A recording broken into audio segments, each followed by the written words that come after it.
turning 50, I was thinking about how would I celebrate?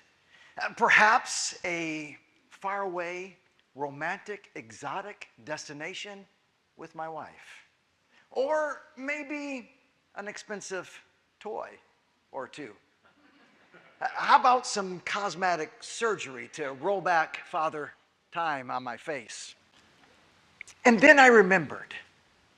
I had seen on TV this iconic IronMan triathlon race. 3 endurance races, a 2.4-mile swim, 112-mile bike, and a 26.2-mile run. For perspective, that's like swimming, biking, and running to Valdosta, Georgia, or to the south, Sarasota. So I signed up for the Florida Ironman race. I joined my local Y and began swimming laps in the pool. I started biking and running with friends. And then I signed up for a shorter distance race to prepare me for the ultimate Ironman race. It was outside of Jacksonville, Florida.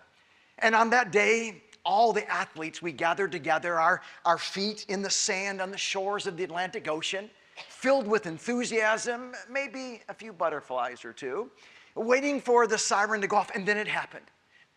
And all of the athletes ran towards the water to begin the swim, except me.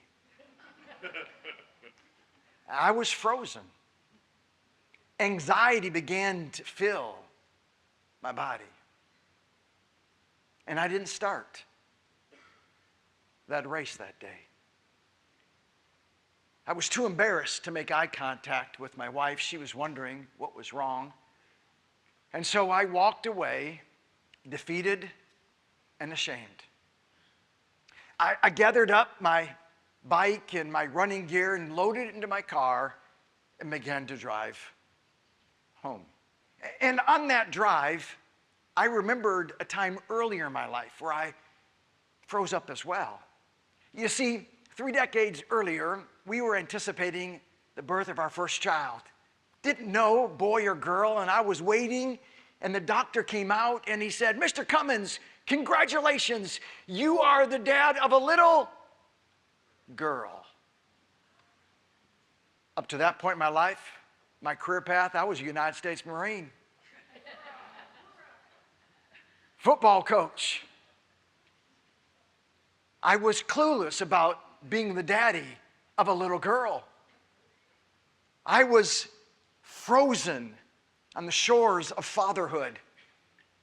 I was paralyzed thinking about starting the parenting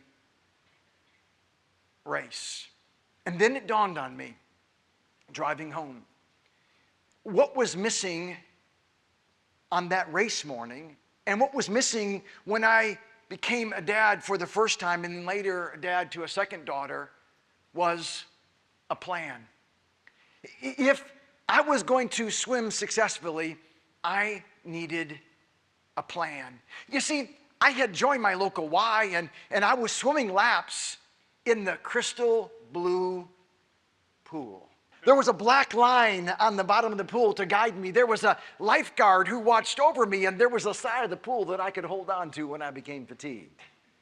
But when I had my toes on the shore and looking out at the ocean where the water was over my head, and there was rip currents, and there's waves, and there's salty, blurry water, and there's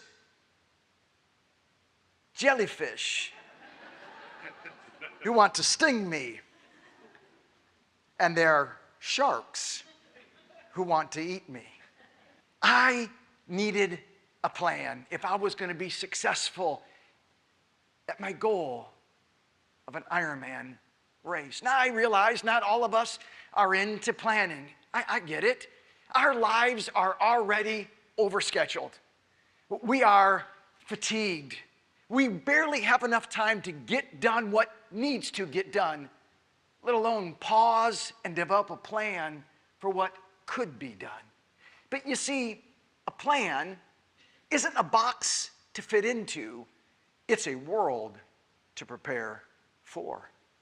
Hey, think about it. We have a plan for just about everything. We have a marketing plan. We have business plans. We have retirement plans. We have hurricane plans. We even have a TEDx talk plan that you've got to follow. But then when it comes to me becoming a parent, there's no plan. And then the idea of training my children to go the distance in life, there's no plan.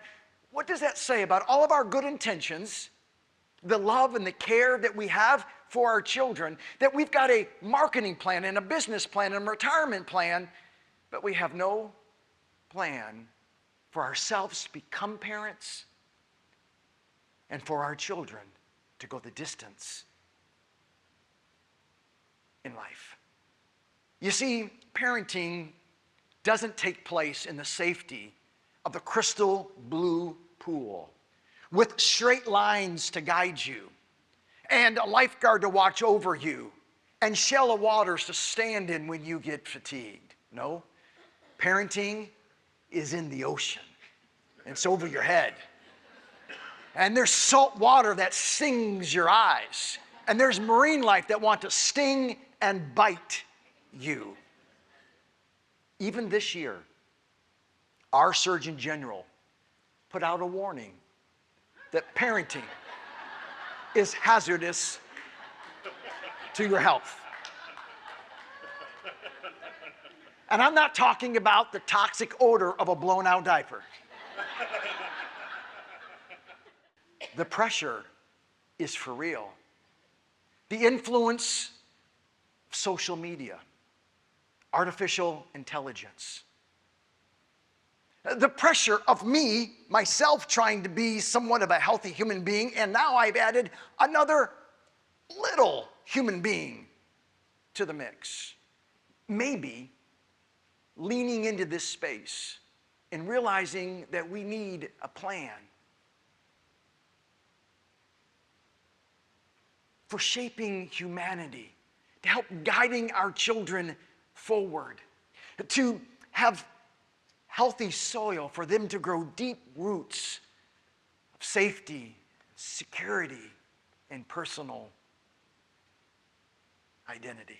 But for me to go the distance in an Ironman race, and for us to really think that somehow we can step into this role of parenting, I needed to expose the lie.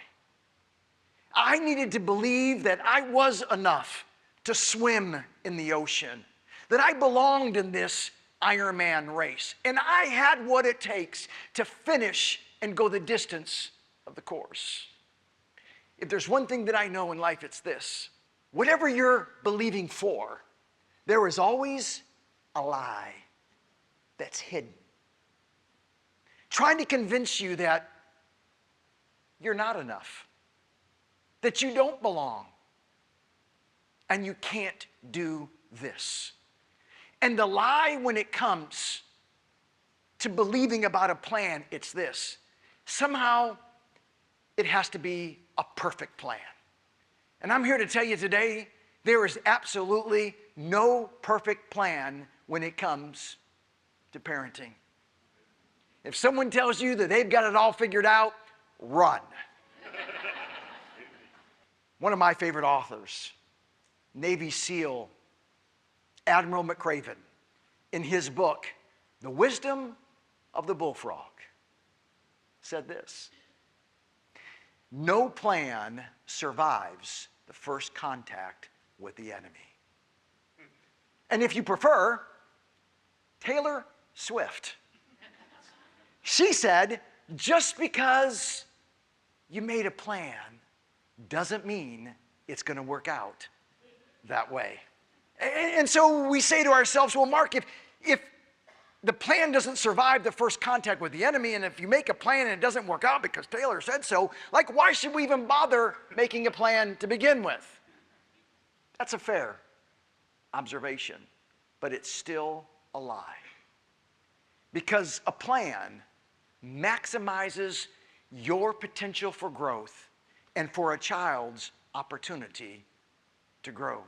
Notice this picture. The top image is the perfect straight line for the Oceanside, California 70.3 Ironman race. The image underneath it is the GPS recording of my race on that day.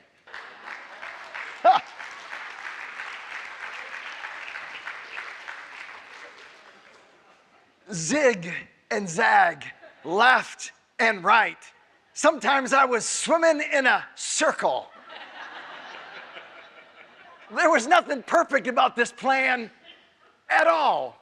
But the training plan that I had put in play for that day, it set me up, as imperfect as it was, to finish, watch this, a 46-degree Pacific Ocean swim. I was in a black, shiny neoprene wetsuit, headgear, booties.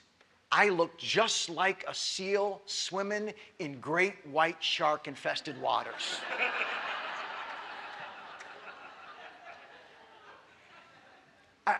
I told you it wasn't a perfect plan.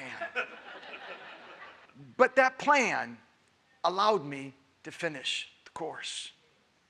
It's time to make a plan, to be the parent, to be the caregiver, so that your child, that person in your life, can go the distance. Because you know this is true. Many of us, when we were young, and our parents were parenting maybe not in the way we thought was best, we looked in the mirror somewhere, someplace, and we said, I'm never, ever going to be like them. And then one day you said something just like them, and you said, oh my, I'm them.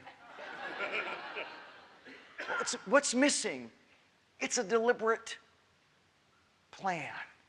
Yes, I failed to swim my first ocean Atlantic Ironman swim.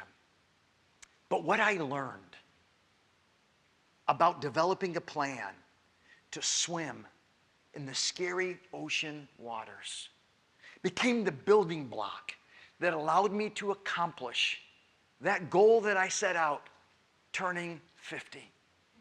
To run the IronMan Florida race and to cross that finish line and to hear those iconic words, Mark Cummins, you are an Ironman.